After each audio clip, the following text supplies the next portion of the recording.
Asalaamu calaykum buongiorno.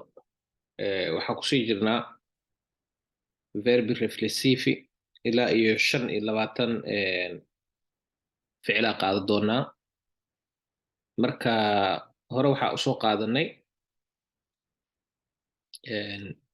chiamarsi, cambiarsi, chiamarsi, svegliarsi iyo alzarsi. Maantane waxaan ku daraynaa 3 oo ah sedersi,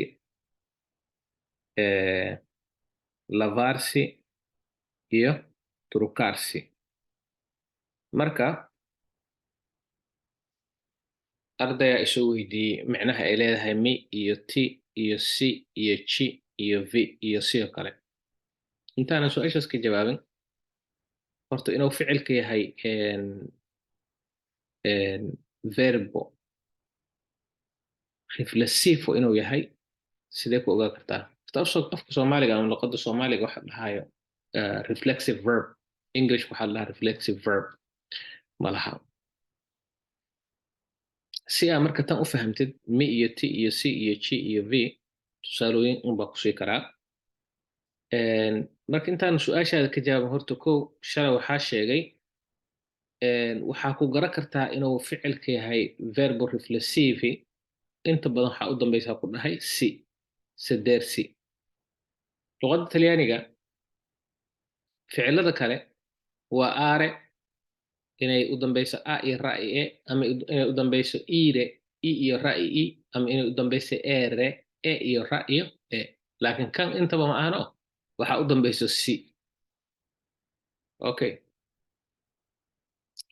tusaale hadda marka aad dhehaysid iyo misedo, waxa lagu dhahayabo verb reflessiviga waa luqadaha adduunka waxaa loo kala qaadaa jumlad waxaa loo kala qaadaa subject, verb iyo object. Subject oo ficil sameeye verbka ama verbka oo ah maxaa la dhahaya isaga ficilki, iyo objectiga oo ah ficil ku dhacaha. Reflexive verbka marka arrinta ay joogto subjectiga iyo objectiga waa isla shaygi. hadda may garatay? hadda fiiri tusaale yar ku siiha marka iyo mi waa isku mid, tu iyo ti waa isku mid, lui ama ley iyo si waa isku mid, noi iyo jina waa isku mid, voi iyo vini waa isku mid, loro iyo sina waa isku mid. haddii aan si kale u dhigo iyo misedo, aniga waa fadhiyaa, waa fadhiisanaa. micnaha ma lii fadhiisanaa mise anaa fadhiisaa? anaa nafteyda u fadhiisaayo.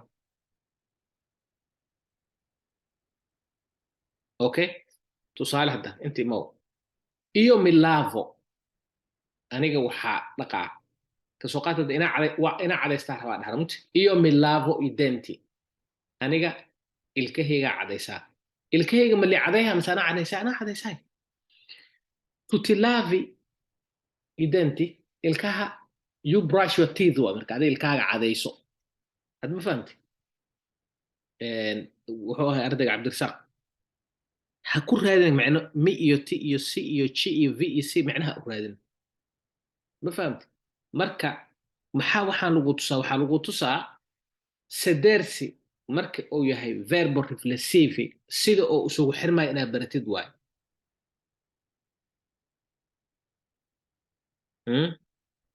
hadda sedersi haddii fasir lagu dhaafso Soomaaliga waa un fadhi la dhihi lahay, laakiin English oo kale sid one self waayo, qofka inuu asa fadhiisto.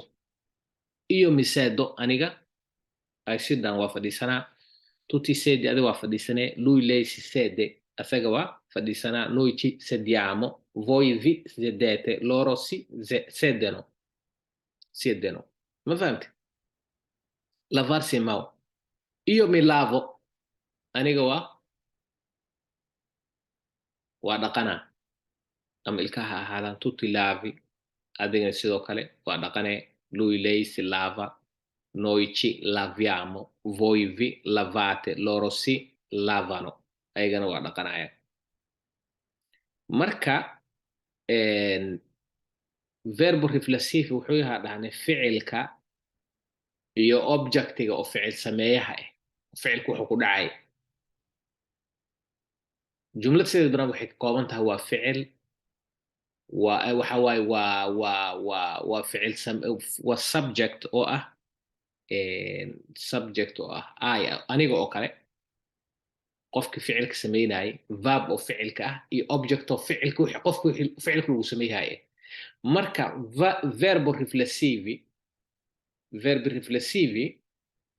objectiga iyo subjectiga isku mid ah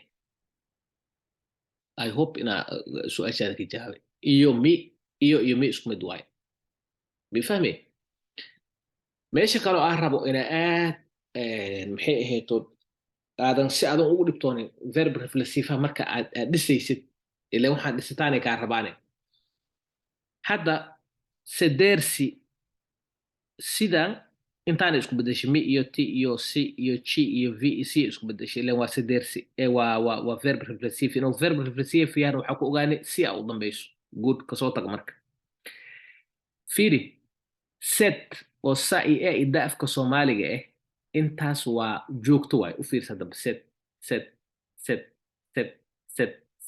siyad oo inta keliya iska bedeshay ersigan marka ersigan inta badan isbedelaya ersiga muxuu isku bedelay iyo marka ay tahay waa o tu marka ay tahay waa i lui ley marka ay tahay waa inay u dambaysaa e noy marka ay tahay waa inay u dambaysaa yamo voy marka ay tahay waa inay u dambaysaa ete loro marka ay tahayna waa inay u dambaysaa eno waa ficilka marka uu ku dhammaanayo ersi inta u fiirsadane muxuu ku dhammaadaa arsi iyo marka ay tahay waa inuu u dambeeyaa o tu markay tahay waa inuu u dambeeyaa i lui iyo ley marka ay tahay waa inuu u dambaysaa a laakiin ersi marka ay tahay e a u dambayso inaa intaas ila garatiinaa muhiim ah noy marka ay tahay waxaa u dambeeya yamo ma isbedeshabo voy marka ay tahay waxaa u dambaysa ate marka oo ersi ay u dambaysana waa eta u dambaynayso loro marka ay tahayna waxaa u dambaynaysaa ano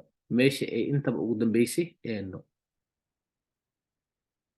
ma fahamtay good trucarsi imo marka iyo mi truco aniga waxaa marsanaa makeup tutti trucki marka yaa marsaay makeupka anigaa marsayno ya qof ma imardo anaa nafteyda u marsooy ma fahamtay tutti trucki ade magaaba marsay lui leysi truca iyada magaabay marsay noi ci trucchiamo annaga makeupaan marsanaynaa voi vi truccate idinka makeup marsada loi si truccano iyagana makeup marsadaano verbo waa kusoo celinaa one last time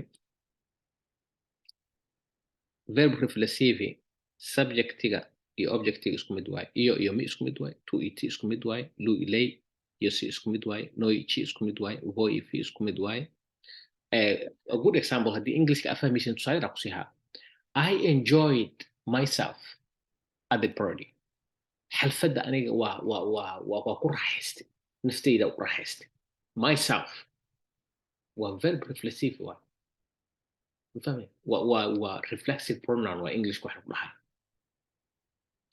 marka afka Soomaaliya luqad gooni oo aniga kaas ugu dhahay ma aqaan laakiin 25 kan ficil haddii aan dhameyno iyo exercise yaro oo maxay ahayd oo sida loo isticmaalo ee casharka ugu dambeysay doona insha Allah taala si fiican u fahmi doontiin waxaa jirto maamaha taliyana dhehayso kifa piano fasafa lontano ninkii tartiib u socda meel dheer gaaraya ma fahamtay xoogaa yar sabar yeelo insha Allah taala si fiican u fahmi doontaa ahamiyadda hadda la joogo waa inaad fahamtaa sida uu isugu xirmayo ficilka haddaadan aqoonin are iyo ere iyo ir sida isugu xiran aaday u adag tahay mar hore saa soo sheegay in verbo reflexive ah si fiican u fahamto aad isugu xirto laakiin waxaad meeshan ku yeelanaan boqolkiiba boqol ku sharxo aad fahamtid intaasaa muhiim ah qofkii su'aal qaban hoos ugu soo weydii karaa iyo mi sedo tutti sedi lui lei si sede noi ci sediamo voi vi sedete loro si sedono iyo marka aragtid mi inaad kasi kartid lagama maarmaan waayo iyo mi tutti lui lei si noi ci voi vi loro si kadibna sida caadiga oo isugu xiri jiray verbaha talyaaniga oo are iyo ere iyo ire sida isugu xiri jiray inta kalena ay naqanay marka I hope inaad si fiican u fahamteen 10 كان ماشي ونوجودنا أنت أمرك كل منه. السلام عليكم ورحمة الله وبركاته.